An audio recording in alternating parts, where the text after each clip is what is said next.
Hello, everybody. Mark here with Camino Tranquilo. How are you today?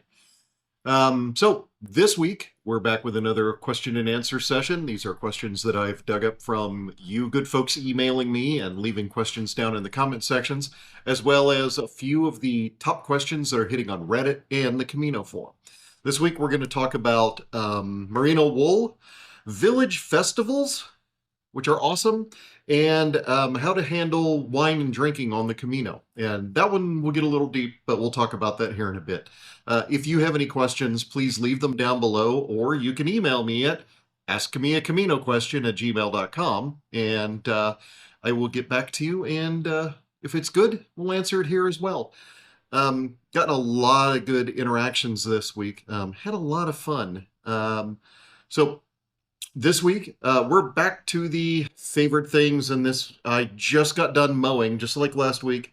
Today, I just mowed. I've got about, I don't know, acre and a half that I have to mow here and there.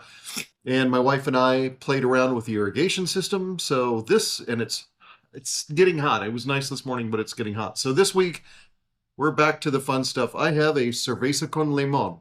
This is a half beer, half lemon soda. Very common in Spain, fantastic when it's warm out, or you want something that has a little less alcohol, something we're going to talk about here in a few questions. But perfect for after mowing. I absolutely love it. Also known as a Rattler, Radler. You'll see those on menus here in the States, and very often in the bars in Spain. They'll have a Rattler on tap, and sometimes they'll hold up a bottle of the lemon soda and ask that or that. I prefer the one that's the bottle of lemon soda that's mixed in just because it is less alcohol and I think it's fizzier. It's not as flat tasting, but that's just my taste. So, uh, let's jump into things. Oh, if you think you need travel insurance, and a lot of weird stuff can come up on the Camino, go ahead, check out the link below for World Nomads. It's the travel company, insurance company that I've used on all of my Caminos. I've personally used their services to deal with some trip interruptions. Always had perfect service from them. And lastly, if you find any of this stuff helps, please like and subscribe. If you're not seeing these come up, if you're just watching YouTube from your homepage, we now know from a little article that was just released to us creators that they're only notifying between 5 and 10% of people that there's a new video that's going to come through your home. So if you're not watching through your subscriptions section, you're not going to see this stuff. So hit the little notification bell, and that'll let you know when these things hit. I'm trying to keep them to every Thursday. That may be turning to a Monday, Thursday thing. We got some fun stuff coming up. But definitely like and subscribe. And remember, if you don't subscribe, you make a little bunny cry. Yeah, that's one of our rabbits, by the way. So let's get into the questions. Number one, merino wool versus synthetics. I see a lot of, I'm reading questions from a laptop. I see a lot of debate on this. What are your feelings for socks, base layers, underwear for my 5-week trek this fall? My preferred socks are always merino. I use a merino ultralight liner sock and a heavier merino wool hiking sock over that. Past that, I've taken merino base layers. They're fine. The only the only problem I have with merino as opposed to the synthetics is they are heavier. They do take longer to dry. Now you don't have to wash them as often, but that still just kind of creeps me out. I'd prefer to have stuff washed often, whether they smell or not. But the biggest thing for me is like the merino underwear and base layers, they stretch. If they don't stretch a lot, that means there's less merino and more spandex or nylon, whatever, mixed in to make them keep their shape, and you're kind of losing the benefit of the merino. If you want to experiment with them and they work for you, fantastic. There's no reason in the world you can't take them. Just be careful. The dryers in Spain can sometimes be extraordinarily hot, and you could end up with some shrinkage or some weird shape changes. Just be aware of that.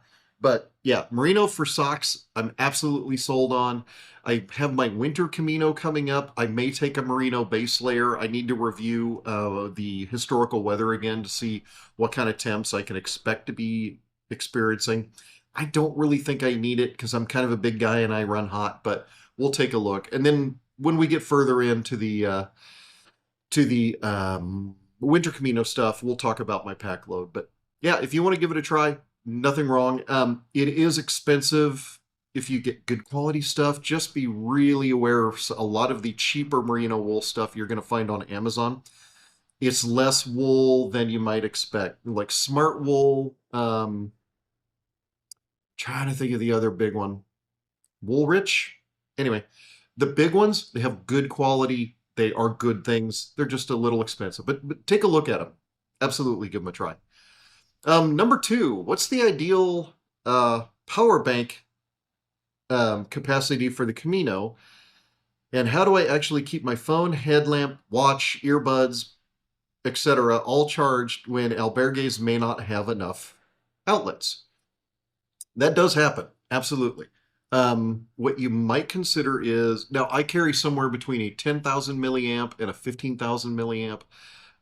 I never have much trouble. And if you carry your charger for your phone or your Garmin watch or your Apple Watch, whatever, if you carry that in one of your side pockets somewhere it's easy to get to, when you stop for lunch, go ahead and top off your phone a little bit. You can find outlets in bars and cafes and stuff. So go ahead and think about just grabbing some power there.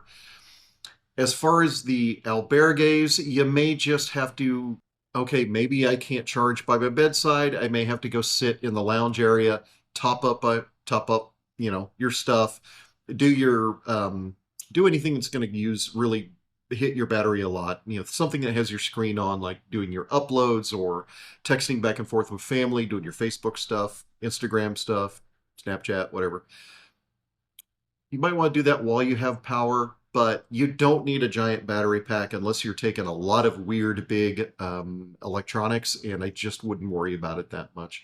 And I've got something we're going to cover next week about adapters, chargers, and all that stuff. It's just this one was a little long, so I'm not going to hit it this week. But we'll talk about chargers and adapters and converters next week. So yeah, just something around a 10,000. You don't want something really heavy that's going to be banging around there. And it wouldn't hurt if you can find a 10 or 12 or 15,000 milliamp that has multiple cable ports. So maybe you could charge two things at once. But just take a look around on Amazon. You're not going to have any trouble finding something that'll work for you. I tend to use Anker, Anker, just because they've always worked for me, and I've never had one die. As a matter of fact, I have an Anker power bank that sits in an ammo box on one of my tree stands where I hunt, that I charged in 2019, and I just checked it the other day when I was up there mowing the pasture. It's only lost 1 bar of charge since 2019, sitting in a box through 102, 105 degree heat all the way down to 10 below zero. So I just kind of trust them. Number 3, how do I handle it when a fellow pilgrim's political views come up over dinner and that clashes with mine? Well, the easiest thing is just keep your mouth shut. We all have our political views. That's to be expected, particularly when you're dealing with people from other countries that may have a skewed view of politics into your country or vice versa. Just let it go. There's no conversation you're going to have sitting over a few glasses of wine that's going to change anybody's mind. Let it go. It's not worth the hassle. Other than that, if they really want to push it, just say, hey, I'm here on Camino to escape the real world. I'm enjoying myself. I appreciate and I understand and I hear that you have firm beliefs on that. It's just not something I want to talk about right now. And if it gets obnoxious, get up and leave. It's a free world. Number 4, rain jacket versus poncho versus umbrella. The great civil war between ponchos and rain jackets. Which do experienced pilgrims like you actually swear by? And should that answer change by route and season? Nice little modifier there. I only use a rain jacket. Now, when I'm going back to the Camino in February, since I'll be leaving from Astoria and going right into Galicia, I probably will take my umbrella just because I kind of like to be able to keep the rain off me if I can. Other than that, I wear quick dry shorts in all other seasons. I am taking a pair of pull on rain pants that just kind of look like slightly shiny cargo pants that I can wear around town if it's raining, and they don't look too goofy, but not great. Um, but the basic answer is I default to a rain jacket. If you want to mess with a poncho, that's your prerogative. From my views, and I've never used one, I've worn ponchos hunting and doing other things. I don't like the way they blow up in the wind unless you belt them and then you've got some extra stuff to deal with. The other thing is there's a lot of places you'll see on the door no ponchos because they carry when you're in the rain and the poncho gets wet. When you like step into a store, you're just gushing water off of you. So you have to take it off, shake it out, which you should do with your rain jacket as well. It's just a bigger pain in the butt with the ponchos, especially with something like the Alta ponchos that are kind of form fitting. They go over your backpack. It's not something you want to walk around town in my opinion. In the evenings or the afternoons when you're going around, I like a rain jacket a lot better. And unless you're going in like November, December, or March into April, you're not going to hit rain that's really usually bad enough to justify looking like you're about to hit a nor'easter off the Georgia banks on a cod boat. So just play around with it, see what works for you. There are people that absolutely swear by ponchos. Some people say wear a poncho while you're hiking and have a backup rain jacket for when you get to town. For me, that's just extra stuff I don't want to carry, but I totally understand why somebody might dig that.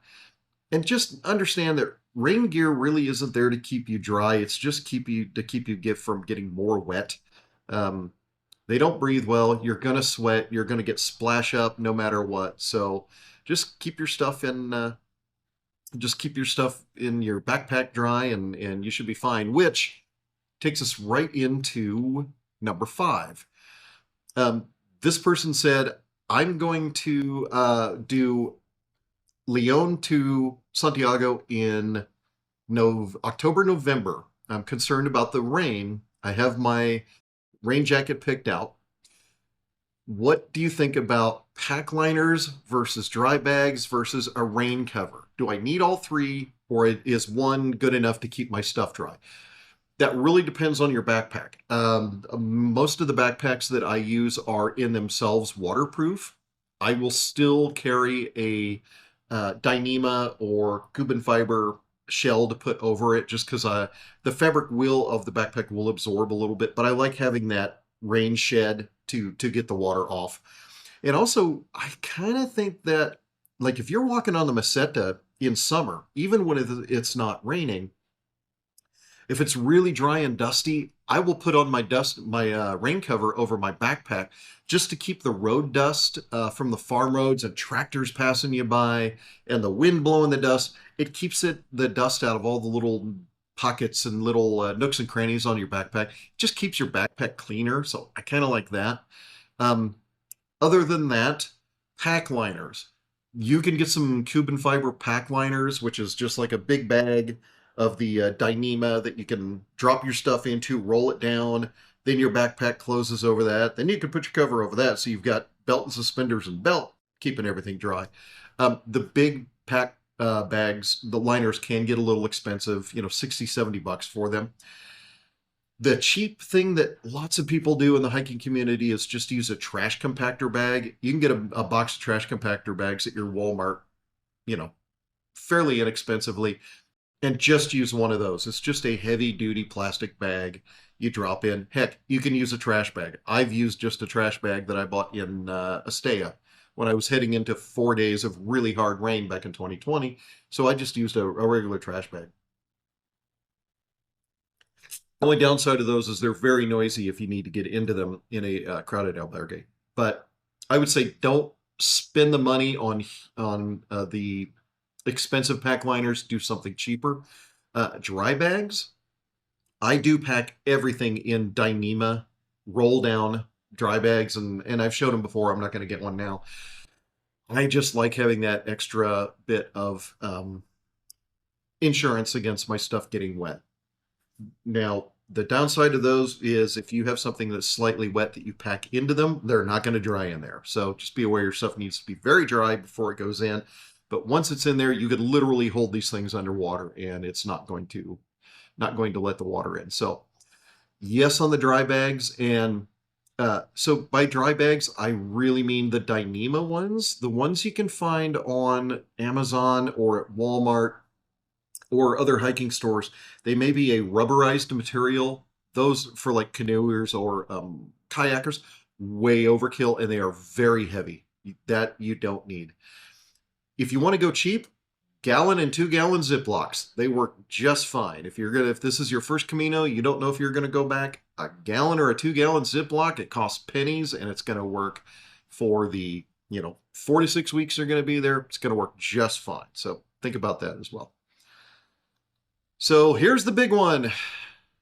Alcohol on the Camino.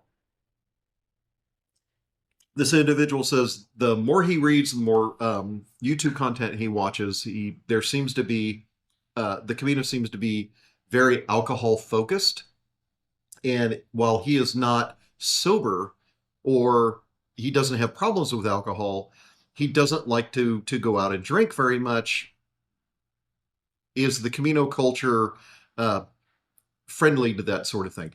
Absolutely. Let me say, you can, from one end of the spectrum to the other, you can make the Camino a 799-kilometer pub crawl if you want to. On the other end, you can do the Camino completely sober. And there are people that do it. There are sober groups that will, I'm sure if you look on Facebook, you can find sober groups, people that are in recovery, and they will walk together to help support each other. Anywhere in between those two. Yes, there is a sort of a party, let's have some wine or beer atmosphere on the Camino, but in my experience over 6 Caminos, there's never been a time when I've just wanted a Diet Coke or something and I've said, nope, I'm not drinking. I got a big day tomorrow, that nobody's pushed stuff on me.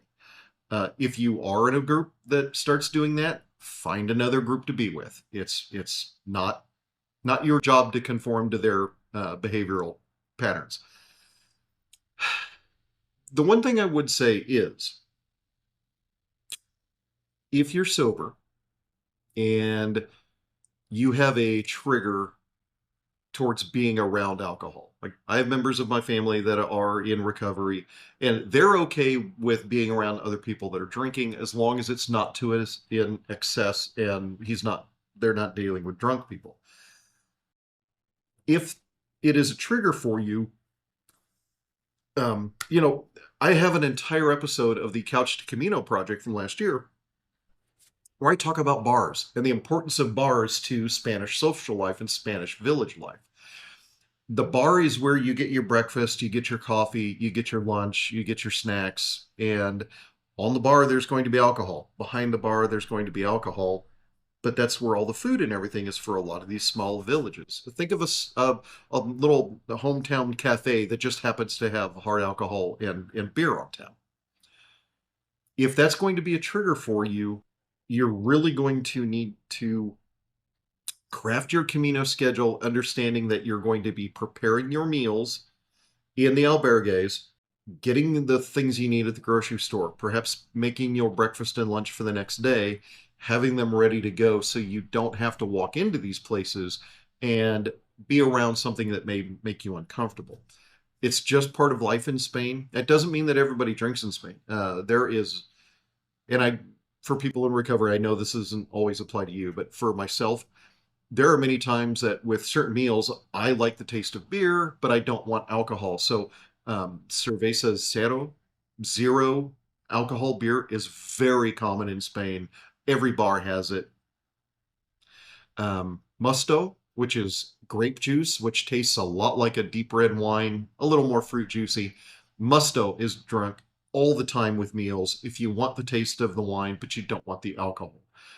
It doesn't really taste like wine, but it's darn close. But if you're having a nice pasta bolognese or something and you want that red wine vibe, that's a possibility. Again, not for my sober folks.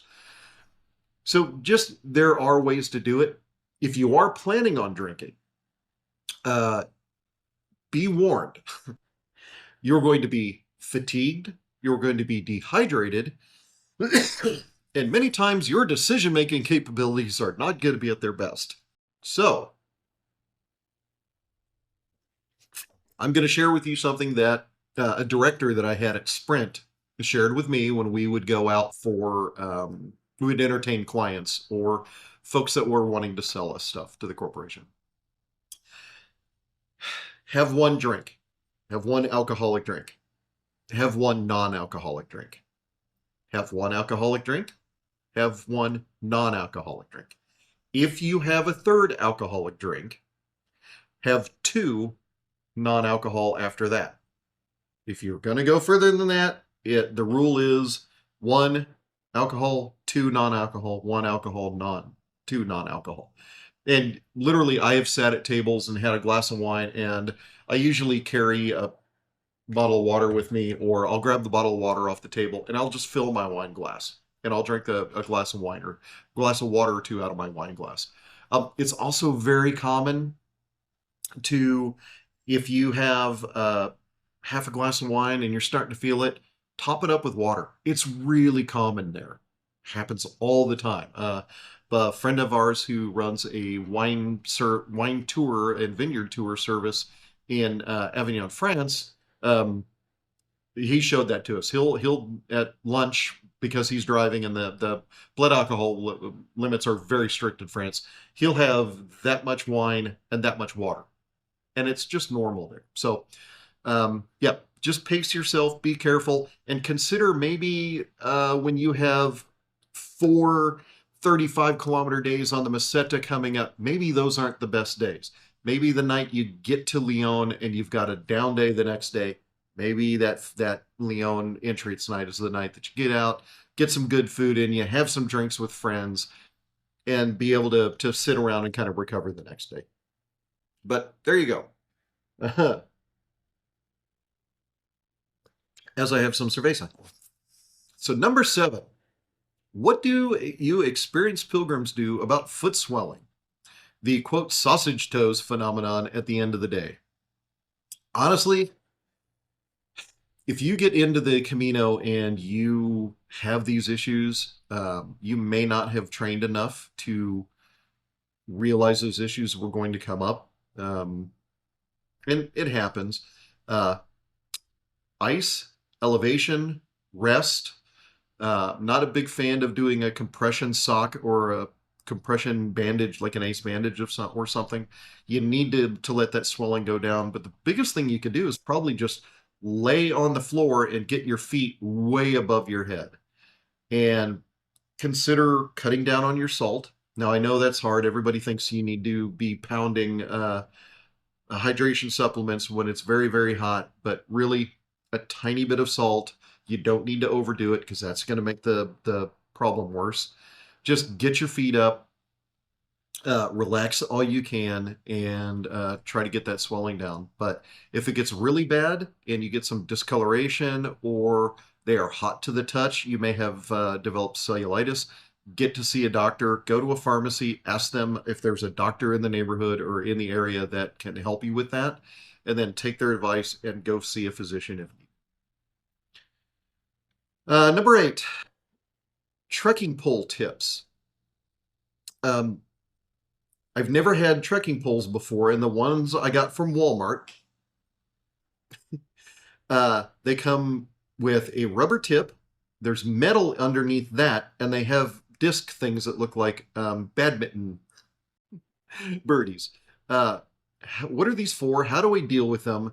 And I have heard that the metal tips can destroy pavement. So yes. So what this person's talking about is your hiking pole. Down at the tip, there'll be a basket. The pole end comes down. There's a rubber tip on it. You pull that rubber tip. There's going to be a metal, it's a carbide steel tip in there. So what are all these things for? First of all, take that basket off and throw it away. Unless you're going to be hiking in snow or really deep mud, you don't need those. They're literally snow and mud baskets that it broadens the surface area of the hiking pole. So if you're in deep snow or anything, they're just not going all the way down. They're catching like snowshoes. They're just catching a bigger surface area. You do not need those on the Camino for any reason. The rubber tip. My sort of thing is anytime you're on a paved road, asphalt, or in a city, your rubber tips are on your poles. When you're in dirt, gravel, anything like that. Oh, wooden stairs. There are some places like Viana to Logroño. There's a bridge that goes over the highway that has wooden stairs. Do not use the steel tips on those. You will destroy that bridge, and they have to replace those bits very often. You're going to cross bridges that are wooden. Don't use the steel tips on the little bridges, on the bridges. Those rubber tips are great for hard surfaces. The carbide tips are really great for mud, gravel, and rock. They are made to grab onto the little microtexture of even large rocks. When you're coming from El Acebo down into Molina Seca, there's some places where there are large rock outcroppings that you have to get down. Those carbide tips will help you dig into those a little bit. And because it's not in the city, it's kind of expected. But in the city, absolutely, you're going to mess up pavement. You're going to mess up roads, everything. So keep those things on. And kind of the rule of thumb is if you can hear a tick, tick, tick, tick, tick, tick, it means somebody should have their hiking pole tips on. And that's one of my pet peeves because it's just not that hard to remember to, I pull mine off, I throw them in my pocket. When I get to somewhere I need to put them on, I just throw them on. It takes like 10 seconds just to swap them off. So and it's not their fault. They may not have ever been taught this stuff. So thanks for asking that question. I love this question. It says, my best friend from high school walked the Camino in April last year, so 2025, and she got held up at multiple villages because of fiestas and festivals that were blocking her route. How do you deal with that? For me, I tend to walk a shorter day. I've said before, I try to be on the road by 9. I try to be done by 1 because I like having the afternoon to goof off and go look at castles and museums and churches. But anywhere in between there, if I run through a village and they're having their local farmers market or antique markets are big, or junk markets, any of that stuff, farm shows, I'm stopping. I'm wandering around looking for cool stuff. I love that stuff. I understand that, if you've got a 40-kilometer day, you just have to deal with it. Just go through the middle of it. It's not like they close the roads off. Unless you hit, like, when we were in Los Arcos in 2017, they closed down part of the city that the main route of the Camino that goes through Los Arcos down to the cathedral. They closed it because they were doing their own little running of the bulls. Okay, that's a problem. But even in a small village like that, it's not that hard to figure out a way to go around the village. So just work around it. But, if the Camino throws something really, really cool, like an antique market or the local farmers market, if they throw that in your way, the Camino wants you to go have some fun. So go have some fun. I guarantee you're going to love it. So yeah, that's our questions for the week. I'm trying to go through these a little quicker, but still giving you guys the answers. We talked about a lot of stuff here. If you need any gear, down below there are links to some Amazon products that I use, and it does help the channel out. And those aren't just a random list of stuff that I've picked. I actually went through my account, and those are all items I have personally purchased and I use every single Camino, with the exception of the little albergue lights that I love so much. I really need to get one of those. I talk about them all the time. I think I've got one on my keychain. But the little albergue lights, the company I used, the random Chinese company, it's a different one now. But everything on that list from Amazon is what I actually use on Camino. So if you need, take a look at that stuff. So next week, we're going to be talking about chargers. We're going to talk about money a little bit. There's just a bunch of interesting stuff we'll go through. I'm going to be on the road a little bit over the weekend, so yeah, I should be able to get back in time for a Thursday upload. So we'll get you taken care of. But anyway, hope everybody's having a great time. The weather, I'm watching parts of the weather in Europe, and it's really squirrely. I noticed somebody who said in Sweden it went from 36 degrees, and I think she said within 24 or 48 hours later, 36 degrees Celsius, it had gotten down to 15 degrees Celsius. Here, that's the numbers in freedom units. And remember the old saying that a bartender in Pamplona told me once: 0 is ice, 20 is nice, 30 is yikes. So just... but that's it for this week. Thanks very much for hanging out with me. I will see you guys next week. And next week I think will also be the triumphant return of some of my favorite places. I'll start thinking of some of the great albergues, posadas, hotels, restaurants and such. I'll start throwing those in at the end as well. So I'm kind of out of new first-timers observations. So if any of you out there, and I'm hearing from more and more people that have watched these videos and survived their Caminos, which, I mean, imagine my shock. Email me at askmeacaminoquestion@gmail.com, and if you have anything that you think you would have loved to known before you went after watching my content that we never covered, let me know, and I'll start including that stuff as well. I'm kind of through the first list I got. So anyway, that's it for this week. I will see you guys next week. Stay cool out there, stay out of the storms, and if you're going in September, it's coming up soon. Make sure you're ready to go. Get out there and train. We'll see you guys later.